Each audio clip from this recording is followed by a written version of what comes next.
America తన యుద్ధ విమానాన్ని కూల్చివేతతో ఒక్కసారిగా వాషింగ్టన్ షాక్లో కూరుకుపోయిందా?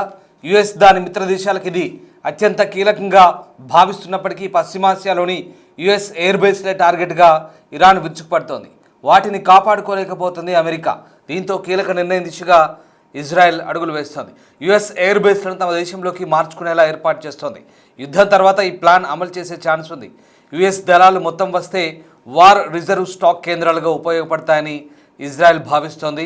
ఈ నేపథ్యంలోనే ప్రస్తుతం అమెరికా అవాక్స్ విమానం కూల్చివేతతో ఒక్కసారిగా పరిణామాలన్నీ కూడా వేగంగా మారుతున్నాయి. ప్రధానంగా అమెరికా యుద్ధ విమానాన్ని కూల్చివేయడంతో ఇప్పుడు ఈ వ్యవహారం ఆసక్తికర చర్చకు దారితీస్తోంది. పశ్చిమాసియాలోని అమెరికా స్థావరాలపై ఇరాన్ దాడులు పెరిగిన నేపథ్యంలో ఇజ్రాయెల్ కీలక నిర్ణయం తీసుకున్నట్టుగా తెలుస్తోంది. ఆయా ప్రాంతాల్లో ఉన్న అమెరికా బేస్లను తమ దేశంలోకి మార్చుకునేలా ఏర్పాట్లు చేస్తున్నట్టు తెలుస్తోంది. ఈ యుద్ధం ముగిసిన తర్వాత ఈ ప్రణాళికలను అమలు చేసే అవకాశం ఉన్నట్టుగా ఇజ్రాయెల్ మీడియా సంస్థ ఛానల్ 12 చెప్తోంది. తాజాగా ఇరాన్ యుద్ధంతో పశ్చిమాసియాలో అమెరికా స్థావరాల మార్పుకు ఇదో మంచి అవకాశంగా ఇజ్రాయెల్ భావిస్తోంది. ఇటీవల యుద్ధంలో అమెరికా దళాలతో కలిసి ఇజ్రాయెల్ బలగాలు పోరాడుతున్నాయి. రెండింటి మధ్య బలమైన ఆపరేషనల్ ఇంటెలిజెన్స్ బంధం ఉన్నట్టుగా తెలుస్తోంది. స్థావరాలను ఇజ్రాయెల్కు తరలించడంతో అగ్రరాజ్యానికి వ్యూహాత్మక పట్టు లభించే అవకాశం కనిపిస్తోంది. ఇరాన్లోని ఖతర్లోని అల్ ఉదైద్ బేస్, బహ్రెయిన్లోని 5th ఫ్లీట్ హెడ్ క్వార్టర్స్, అలాగే యుఏఈలోని అల్ దఫ్రా బేస్ వంటి ఇకపై ఇజ్రాయెల్లోకి వెళ్తే ఖచ్చితంగా సమన్వయం ఎక్కువగా ఉండే అవకాశం కనిపిస్తోంది. అమెరికా దళాలు ఇక్కడికి వస్తే లాజిస్టిక్ హబ్గా, వార్ రిజర్వ్ స్టాక్ కేంద్రాలుగా, ఆయుధ డిపోలుగా ఇవి ఇజ్రాయెల్కు ఉపయోగపడబోతున్నాయి. అమెరికాకు చెందిన థాడ్, అలాగే పేట్రియాట్ లేజర్ ఇంటర్సెప్టర్లు, ఇంటెలిజెన్స్ వంటి వాటిని పంచుకునే అవకాశం లభించే అవకాశం ఉంది.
తాజాగా సౌదీ అరేబియాలోని ప్రిన్స్ సుల్తాన్ వైమానిక స్థావరంపై ఇరాన్ శుక్రవారం జరిపిన దాడిలో అగ్రరాజ్యానికి చెందిన అత్యాధునిక నిఘా విమానం బోయింగ్ E-3 సెంట్రీ తీవ్రంగా ధ్వంసమైంది. అమెరికా దాని మిత్ర దేశాల బలగాలకు కళ్ళు చెవుల్లా ఈ airborne warning and control system అవాక్స్ విమానం పనిచేస్తోంది. ఇందులోని అత్యాధునిక రాడార్ వ్యవస్థ విమానాలు, క్షిపణుల కదలికలను 100 కిలోమీటర్ల దూరం నుంచే పసిగట్టేది. దీన్ని కోల్పోవడం వాషింగ్టన్కు మింగుడు పడని విషయంగానే అర్థమవుతోంది. అంతకుముందు ఖతర్లోని అత్యంత శక్తివంతమైన రాడార్ కేంద్రం కూడా ఇరాన్ దాడిలో ధ్వంసమైంది. ఈ నేపథ్యంలో అమెరికా దీన్ని తీవ్రంగా పరిగణిస్తోంది. అమెరికా, ఇజ్రాయెల్ ఇరాన్ యుద్ధం సంబంధించి వైమానిక దాడిలో తన లక్ష్యంగా చేసుకున్నట్లు ఇజ్రాయెల్ ప్రకటించిన కొద్ది రోజులకే revolutionary guards commander Alireza Tangsiri హతమయ్యినట్టుగా ఇరాన్ ఇప్పుడు ధృవీకరిస్తోంది. గార్డ్స్ సెఫా న్యూస్ వెబ్సైట్ ప్రకటించిన ప్రకటన ప్రకారం దాడిలో తీవ్ర గాయాల పాలైన తంగ్సెరీ మరణించినట్టుగా చెప్తున్నారు. మరోవైపు అమెరికా, ఇజ్రాయెల్ దేశాలు ఇరాన్పై దాడులు కొనసాగిస్తున్నాయి. దీనికి ప్రతిగా ఇరాన్, ఇజ్రాయెల్ అలాగే పొరుగున ఉన్న గల్ఫ్ అరబ్ దేశాలపై దాడులు చేస్తోంది. ఈ దాడుల్లో దాదాపు ప్రస్తుతం కొనసాగుతున్న దాడుల్లో ఇరాన్లో 3,000 మందికి పైగా మరణించినట్టు తెలుస్తుంది. సాధారణంగా ప్రపంచ వాణిజ్యంలో సుమారు 12% జరిగే ఎర్ర సముద్రం సమీపంలోని బాబ్ ఎల్ మండేబ్ జలసంధిలో కూడా హౌతీలు మళ్ళీ నౌకలను లక్ష్యంగా చేసుకుంటే వారి ప్రవేశం ప్రపంచ నౌకా రవాణాకు మరింత కష్టం కలగొచ్చనే ఊహాగానాల మధ్య ప్రస్తుతం ఉన్నటువంటి పరిస్థితుల్లో ఇక ఎలాంటి పరిస్థితులు ఉంటాయనేది కూడా ఆందోళనకరంగా మారుతోంది. మరోవైపు ఇప్పుడు అమెరికాకు చెందిన E3 అవాక్స్కి జరిగిన నష్టానికి సంబంధించి America central command, US central command ఇప్పటివరకు ఎలాంటి ప్రకటన విడుదల చేయనప్పటికీ కూడా ఇది భారీ నష్టంగానే తెలిసింది. దాదాపు $500 మిలియన్ విలువైనటువంటి ఈ దాడి ఒక్కసారిగా అమెరికాను షాక్ గురి చేసింది. ఇప్పుడు అమెరికా, ఇజ్రాయెల్ దేశాలు ఇరాన్పై యుద్ధం ప్రారంభించినప్పుడు టెహ్రాన్ వేగంగా బలప్రయోగంతో ప్రతిస్పందిస్తుందనడానికి ఇది నిదర్శనంగా మారుతోంది. ఇస్లామిక్ రిపబ్లిక్, ఇజ్రాయెల్, గల్ఫ్ దేశాల్లోని అమెరికా ఆస్తులపై క్షిపణులు, డ్రోన్ల వర్షం కురిపించి ప్రపంచంలోని అత్యంత ముఖ్యమైన ఇంధన ఉత్పాదక ప్రాంతాల్లో ఒకటైన ఆ దేశంలో సంఘర్షణ విస్తరించింది. గత నెలలో ఇరాన్, పశ్చిమాసియా అంతటా ముఖ్యంగా గల్ఫ్ దేశాల్లో అమెరికా ఆస్తులు, స్థావరాలపై దాడి చేసి నష్టాన్ని కలిగించింది.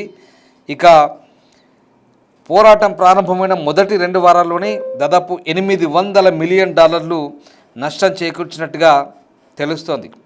సౌదీ అరేబియాలోని ప్రిన్స్ సుల్తాన్ ఎయిర్బేస్పై క్షిపణులు, డ్రోన్లతో దాడి చేసింది. అమెరికన్ E3 సెంటినల్ అవాక్స్ హెలికాప్టర్ దెబ్బతిన్న నేపథ్యంలో ఇరాన్ దాడిలో ప్రస్తుతం 10 మంది తీవ్రంగా గాయపడ్డారు.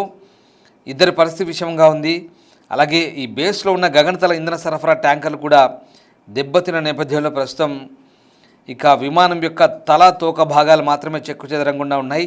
విమానం 2 ముక్కలైంది. దాని ప్రధాన భాగం దెబ్బతింది. ఈ దాడిలో 6 బాలిస్టిక్ క్షిపణులు, 29 డ్రోన్లను ఉపయోగించినట్టు తెలుస్తోంది. కానీ ఇప్పుడు యుద్ధం 2వ నెలలోకి ప్రవేశించిన నేపథ్యంలో మరి అవాక్స్ విమానం అనేది ఎంత ఇంపార్టెంటో ప్రస్తుతం దీని గురించి విశ్లేషకులంతా కూడా చర్చించుకుంటున్నారు. సౌదీ అరేబియాలోని ప్రిన్స్ సుల్తాన్ ఎయిర్బేస్ లక్ష్యంగా చేసుకొని క్షిపణులు, డ్రోన్ల వర్షం కురిపించిన నేపథ్యంలో రియాద్కు 96 కిలోమీటర్ల దూరంలో ఉన్నటువంటి ఈ వైమానిక స్థావరంపై గతంలో కూడా ఇరాన్ కాల్పులు జరపగా 14 మంది అమెరికా సైనికులు గాయపడ్డ విషయం తెలిసిందే. ఈ నేపథ్యంలో దాడి తర్వాత ప్రస్తుతం ఉపగ్రహ చిత్రాలు, ఇరాన్ దాడుల తర్వాత వైమానిక స్థావరం వద్ద అనేక విమానాలు ధ్వంసమైనట్టుగా మనకు కనబడుతున్నాయి.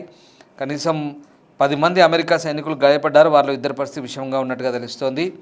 ఇక ఈ ఘటనపై యుఎస్ సెంట్రల్ కమాండ్ ఇప్పటివరకు ఎలాంటి వ్యాఖ్యలైతే చేయలేదు. ఇక E3 sentinel airborne warning and control system అనేటువంటి అవాక్స్ విమానానికి గణనీయమైన నష్టం వాటిల్లింది. Air and space forces magazine చెప్తున్న దాని ప్రకారం ఇక ఈ ఎయిర్ బేస్లో దాడికి ముందు ఈ 6 E3 విమానాలు మోహరించున్నాయి. తర్వాత ఇప్పుడు అంటే ప్రస్తుతం ఉన్న పరిస్థితిలో ఇక ఈ దాడి ప్రస్తుతం ఒక విమానం పూర్తిగా ధ్వంసమైంది. ఇది ఈ ఎయిర్బోర్న్ అవాక్స్ అనేది నిజంగా ఇది ఒక తిరిగే రాడార్ డెస్క్ అమర్చబడి ఉంటుంది కాబట్టి అత్యంత ముఖ్యమైనటువంటి విమానంగా చెప్తున్నారు.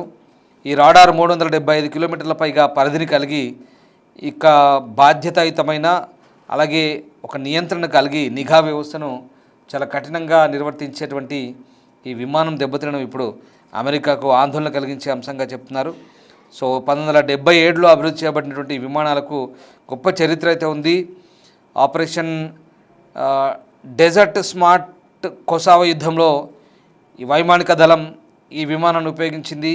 ఇరాక్ యుద్ధంలో ఉపయోగించారు, ఆఫ్ఘనిస్తాన్ యుద్ధంలో ఉపయోగించారు. ఆపరేషన్ ఇన్హెరెంట్ రిజాల్వ్ అని పిలువబడే ఇస్లామిక్ స్టేట్ వ్యతిరేక పోరాటంలోనూ ఈ విమానాలను ఉపయోగించారు. సో ఈ రకంగా ప్రస్తుతం ఇది ఇంధనం లేకుండా కూడా ఇంధనం నింపాల్సిన అవసరం లేకుండా 8 గంటల పైగా సాగే మిషన్లను నిర్వహించగలిగే సామర్థ్యం ఉన్నటువంటి ఈ విమానాన్ని కూల్చివేయడం ఇప్పుడు చాలా ఇబ్బందికరంగా పరిణమిస్తుంది. సో ఈ నేపథ్యంలో ప్రస్తుతం ఉన్నటువంటి పరిస్థితుల్లో గల్ఫ్ మొత్తం ఎక్కడెక్కడ స్థావరాలు ఉన్నాయో ఆ ప్రాంతాలపై ఇరాన్ చాలా స్పష్టంగా టార్గెట్ చేస్తుంది. కాబట్టి దీనికి ప్రత్యామ్నాయాన్ని ఆలోచిస్తున్న నేపథ్యంలో ఇజ్రాయెల్ బెస్ట్ అనుకుంటున్నారు. ఎందుకంటే ఇజ్రాయెల్లో ఆ స్థావరాలు పెట్టుకుంటే ఇక ఎలాంటి డోకా ఉండదని, ఇంకా డిఫెన్స్ సిస్టమ్స్ ఎక్కువ ఉన్నాయి కాబట్టి అక్కడ ఎయిర్ డిఫెన్స్ సిస్టమ్ అడ్డుకుంటాయి కాబట్టి అది ఇజ్రాయెల్ కూడా కలిసి వచ్చే అవకాశం ఉంది. కాబట్టి ఒకవేళ యుద్ధం ముగిసిన తర్వాత ఇవన్నీ కూడా అటువైపు షిఫ్ట్ చేసే అవకాశం ఉన్నట్టుగా ప్రస్తుతం విశ్లేషకులు భావిస్తున్నారు.